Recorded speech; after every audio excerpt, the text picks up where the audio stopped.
Welcome to the Tank Podcast. In this week's episode, Hester van Hensbergen reads from her piece Spice Up Your Life, an inquiry into the mustard-making traditions of Dijon.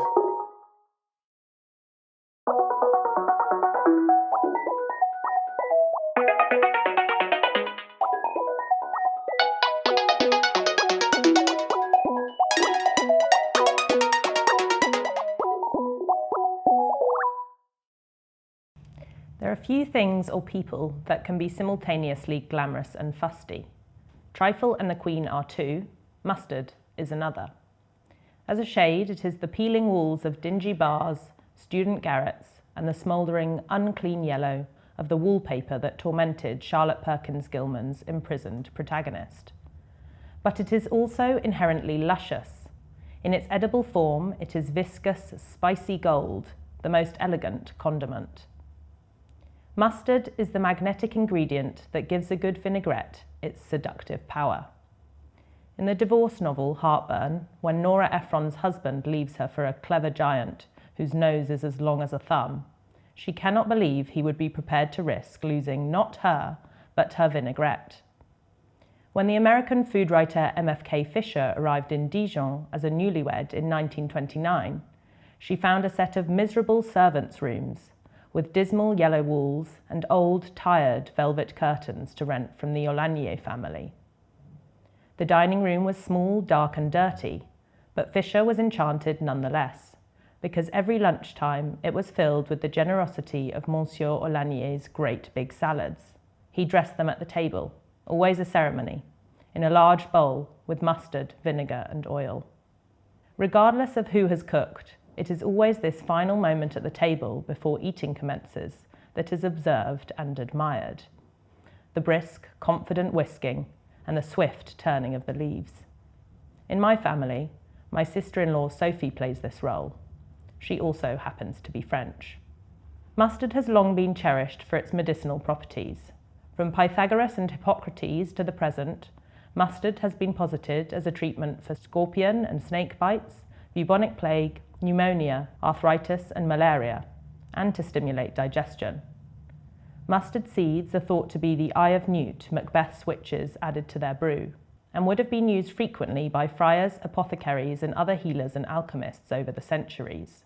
Fearing for his health as he grew older, Immanuel Kant would mix his own English mustard for dinner every day, hoping to delay the onset of senility.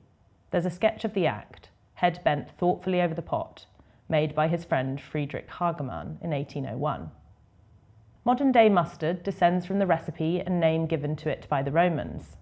According to historian Demet Guzay, the name mustard was born when the Romans mixed unfermented grape juice, must, Latin mustum, with ground mustard seeds and made a hot must, mustum ardens. That nose-singeing sensation is a product of the seed's mustard oil, a natural insecticide the plant produces, which is present in other members of the Brassicaceae family, such as horseradish, radishes, turnips, another favourite of Kant, cabbage and kohlrabi.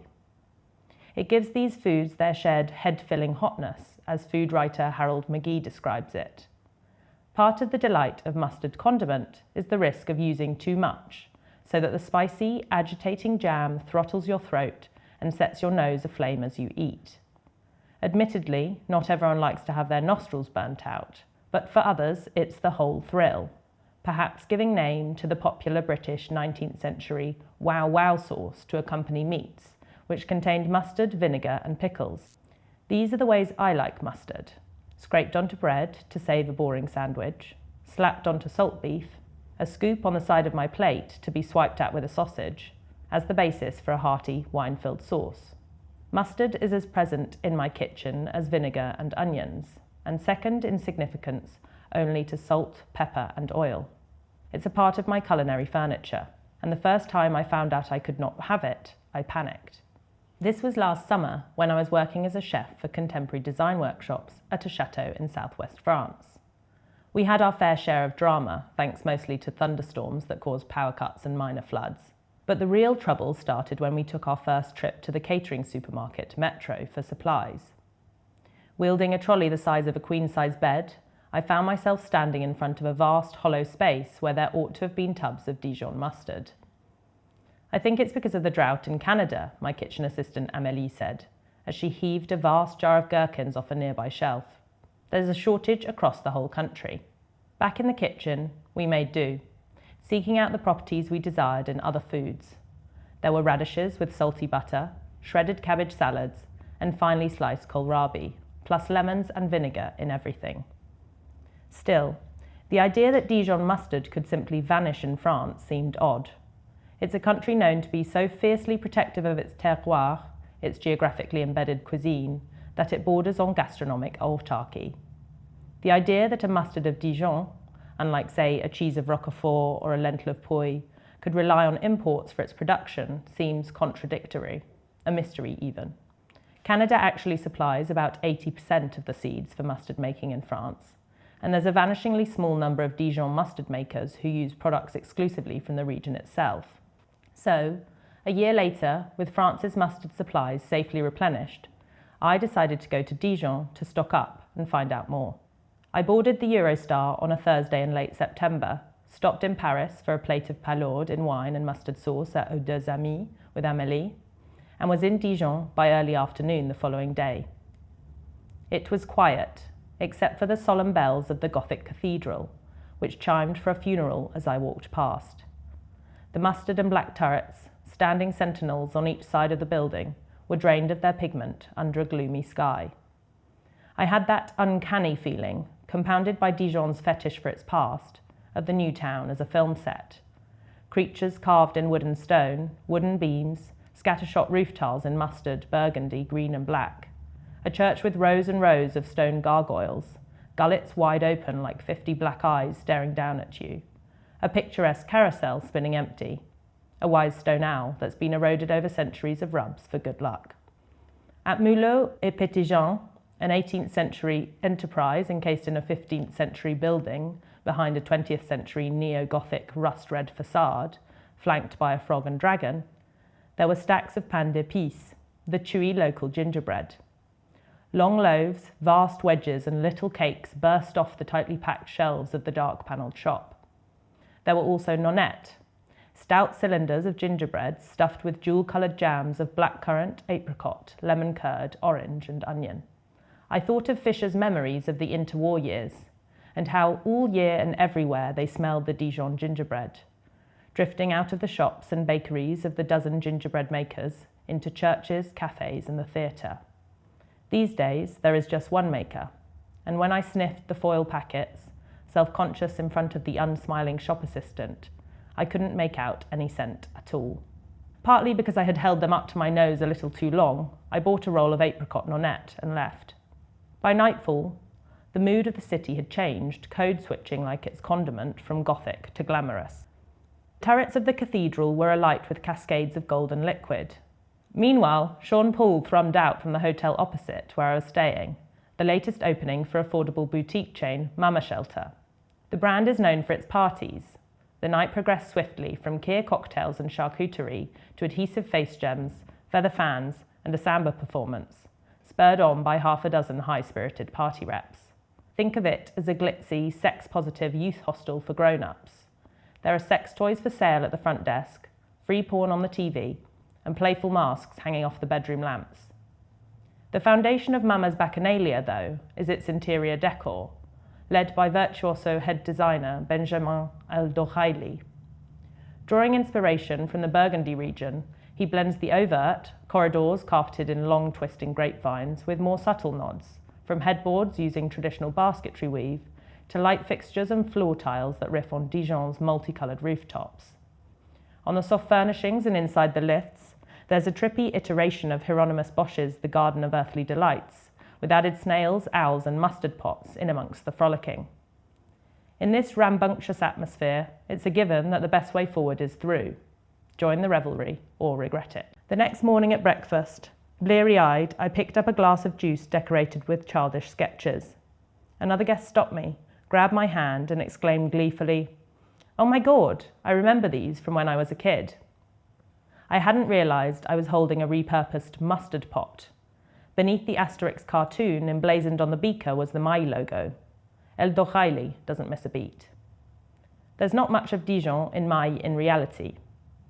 Despite a luxurious black and gold faced flagship store in the city, which has been around since the middle of the 19th century, Maille originated in Marseille. These days, it is owned by British multinational Unilever, and it was one of the brands to suffer from the Canadian mustard seed shortage last year. The backup plan to import seeds from Ukraine proved unworkable under the circumstances. Grey Poupon is another case in point.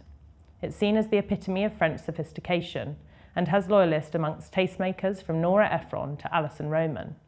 But it is owned by Kraft Foods and manufactured using Canadian seeds in upstate New York. How Dijon gained and then lost its mustard is a story of change by degrees. Burgundy as home to both mustard and grape wine isn't an accident. It's a tangled and codependent history. Mustard arrived in Dijon, then Divio, with the Romans, who planted it in vineyards as a source of nutrients for the vines. It was soon grown in abundance throughout Burgundy and widely used as a spice and condiment. By the 14th century, mustard was a source of obsessions and accolades. According to Alexandre Dumas' Dictionary of Cuisine, Pope John XXII of Avignon created the post of Grand Moutardier du Pape to provide him with the finest mustard, an honour he bestowed on an otherwise low-achieving nephew in Dijon. A dinner hosted in honour of King Philip VI of France by the Duke of Burgundy at that time purportedly involved the provision of 100 gallons of the substance. In 1390, the first mustard regulations were imposed, ensuring any bad mustard would be penalised, and by the 16th century, Burgundy had its own guilds of mustard makers. In 1390, the first mustard regulations were imposed, ensuring any bad mustard would be penalised, and by the 16th century, Burgundy had its own guilds of mustard makers. The distinctively Dijon recipe for mustard once used verjus, the juice of unripe Bordeaux grapes, but those vines would be wiped out by the pest phylloxera, alongside many other beloved French grapes, in the wine blight of the late 19th century. The traditional verjus was later replaced by vinegar and white wine and remains the recipe to this day. When the region became a major charcoal producer in the 17th century, the coal fields proved fertile ground for sowing mustard seeds. But by the early 20th century, Moutardier increasingly used imported seeds for their factories. Local seed production had completely collapsed by the last quarter of the century, with farmers preferring to grow more profitable rapeseed instead. Genuinely local Dijon mustard is a rare find, and Moutarderie Edmond Fallot, which uses exclusively Burgundian seed, is well loved as a result. At Mama Shelter, that love is expressed in its special edition Mama Loves Edmond Fallot mustard pots. The company has its factory in Beaune, a 30-minute train ride south. Beaune is home to the Hospice de Beaune, with their exceptionally striking geometric glazed Renaissance roofs, as well as to some of the region's most storied winemakers. The chateau of one, Bouchard Père et Fille, which I passed on the way into town from the station, is more than a little 50 shades, with phallic topiary, a green and yellow glazed roof declaring unbelievable wealth, and an imposing family crest bearing two wolves, their tongues thrust out like daggers. The gift shop at Edmond Fallot was crowded when I arrived, so I went straight into the factory itself with the company's tourism manager, Sophie Chapuis. The mustard seeds and wine on the air hit me in a sweet, slightly stinging wave and lingered as I walked around. Edmond Fallot is meticulously faithful to the past. The seeds are entirely local, and the factory still uses traditional millstones to crush them, ensuring that they don't overheat and lose their pungency. There isn't much appetite for making Dijon mustard a geographically protected product, though, Sophie explains, since none of the best-known companies operate out of the city. Instead, they've settled on a compromise. Since 2009, Moutarde de Bourgogne has been certified by a protected geographical indication, which means that the label can be used for mustards which use exclusively local mustard seeds and wines in their production. Only Edmond Fallot and one other local company, Reine de Dijon, have mustards that fall into this category. In the gift shop, Sophie invited me to try some of the mustards. There were whole grains and smooths, and then a world of flavours and colours: walnut, tarragon, basil, honey, cassis, Provençal pepper and tomato. If I assumed such variety was a product of the 21st century gift shop economy, I was wrong. According to Dumas, the 18th century founder of Maille was single-handedly responsible for inventing nearly 24 flavours, including nasturtium, lemon, tarragon, garlic and truffle. At Edmond Fallot, eating straight from the spoon, I discovered my own preferences. Honey is sweet, sharp and familiar, walnut pleasantly earthy and hearty, cassis, on the other hand, shall never pass these lips again. I spent my last few hours in Dijon walking around the city. It was a clear, bright autumn day, and I could feel the cold of the flagstones through my shoes. I stopped for lunch at Le Pré aux Clercs in front of the Ducal Palace. It was oeuf en meurette, poached eggs in a deep purple lake of bourguignon sauce. It wasn't my first meal in the city, but it felt like a new one. Beneath the rich, meaty wine and the sweet onions, the rich kick of mustard, quiet but unmistakable, came singing out at me.